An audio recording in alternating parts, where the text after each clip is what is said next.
Hi, hello, welcome back to my channel. My name is Yuela, and you are welcome to From Bed to Birth.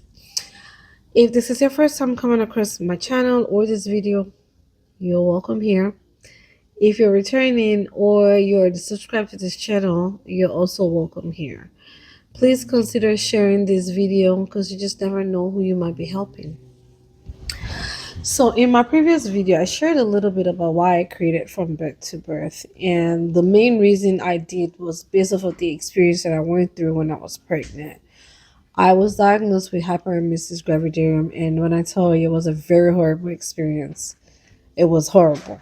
I will give it a 0 because I threw up, or I was sick rather, from day 0 to the day that I had my kid. And I remember on the day I was having my child, like while I was in labor, they had given me all the Zofran, everything that they could give me to stop vomiting, but it just would not stop. And I remember my nurse telling me or asking me, "Girl, are you still throwing up?" And I was like, "Yeah, like, what do you think? Don't you see me throwing up?" Like, that question really irritated me because, I mean, as a nurse, I would think that you would know what HG is, but like, questions like that is what people that go through this condition constantly get asked. And if you're one of those people that do that, I want to tell you to stop today because it is not cute and it is not fair. Anyways, back to what I was saying. Like I said, I already knew what. I mean, I knew what I didn't know what HG was, but I knew what I knew about morning sickness, and I thought that that's what would happen to me. Like I thought that would just be from month 1 to month 3, and then after that I'll start enjoying myself. But no, it wasn't like that. When I tell you I was vomiting like constantly, I want to say more than 20 times a day, and I'm not just exaggerating. When I vomit, I'm vomiting bile, I'm vomiting blood. And sometimes there's nothing coming out of my stomach, but that having that urge to vomit, it was very annoying. Aside vomiting, I was of course feeling dizzy, feeling woozy. Like, only thing I could do at that time was, vomit, sleep, go to bed, vomit, sleep, cry, vomit, sleep, cry, repeat, like every day, constantly. It was very bad. And let me say this, and I don't know why I didn't pay attention because I remember when I had shared the news to my family that I was pregnant, and everyone was very excited, everyone was happy. And then my mom told me, she was like, "I hope you're not like me, that I hope you don't fall sick like me." And I was like, "Mom, what do you mean?" I mean, I had heard stories about, her anytime she was pregnant, how she'll fall sick. And she had also shared some things with me too. Like, they take her to the hospital. Like, anytime she just dials 911, they already know it's her and they come straight to her house, take her to the hospital. I didn't really know the severity of the sickness, or let me just say, I kind of downplayed it. And in my mind, I low key wished that, I felt it, because to me, having morning sickness means that you're pregnant. But like, baby, what I got was, I want to say what I ordered. I definitely got like what I ordered. My case was what I ordered versus what I got. I hated everyone around me. I didn't want to talk to anybody. I did not want to I didn't want to communicate with no one. I switched off my phone for like a month, turned off the light. I didn't like sunlight. I didn't like regular bedroom light. I had a bucket by my bedside where I would just throw up. And in that bucket was I had to have lemon squeezed in that bucket because the smell of the lemon kind of eased it a little bit, but it didn't stop it.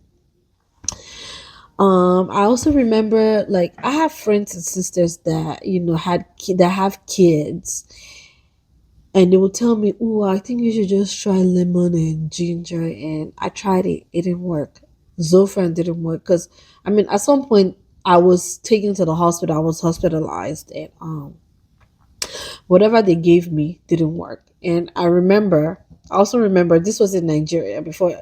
Yeah, this was in Nigeria. This older lady, she was a cleaner in the hospital, and she was just like, I'm gonna say it. She was like, ah, my pikin, I beg, come they go out. So, this thing, this sickness is not going to stop. This is just how it is. And, basically telling me to go home because I'm just over here racking up bills and yeah, it's not going to stop. And I thought about it. I was like, you know what? Yeah, just go home. It's not ending. And I eventually did, went home. I was very fortunate to have loving family that really supported me during these trying times. My family, they were awesome. I had very good friends that would call to check up on me to see what I was doing. Like, you're still going through this. I didn't know. I've never heard. Are you sure? Maybe you should go back to the hospital and, yeah.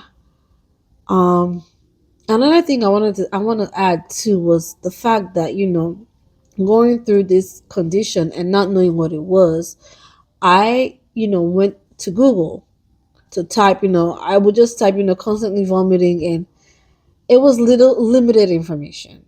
I went on YouTube as well, and YouTube, I don't even know, was the worst. I didn't see anything, or maybe I saw, but I didn't know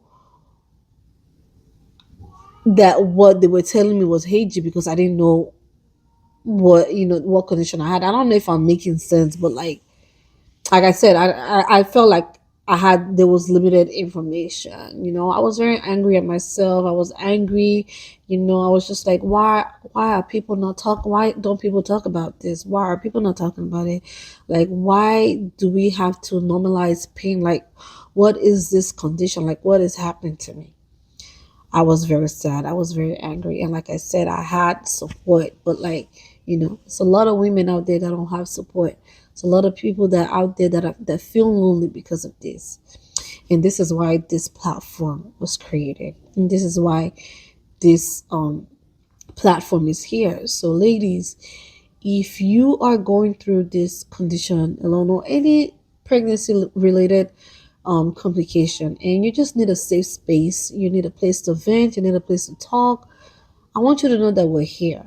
From bed to birth is here. This is why this platform was created, for women like us to vent, for women like us to talk about our experiences. You never know who you might be helping. You never know what, like, your story might be helping someone. I also wanted to talk about what HG really is. According to Google, HG is when you HG causes severe nausea that leads to dehydration and sometimes can lead to hospitalization. And it's not something that ginger or crackers can fix. No, sometimes medication can even fix it. That's why we have to be very, very empathetic with people that go through these things, caring for them. A little bit of kindness, goes a long way to a woman who goes through HG. That's just what I really wanted to talk about today. I know that I'm not really, I don't know if I'm articulating what I'm trying to say properly, but as you can tell, I'm very nervous. This is my second video, so please be very gracious. So I'm gonna end this video right here. Like I said, if you are going through a condition like this or know someone who is going through this condition, please, feel free to join our growing community. You can follow us on Facebook, follow us on Instagram, and even subscribe to this channel. I'm gonna try my best to drop videos like this, things that might help. And if you have any contribution you think you might help this growing platform, hey, drop it in the comment section. And yeah, I will see you guys in my next video. Bye, and have a lovely week. Take care.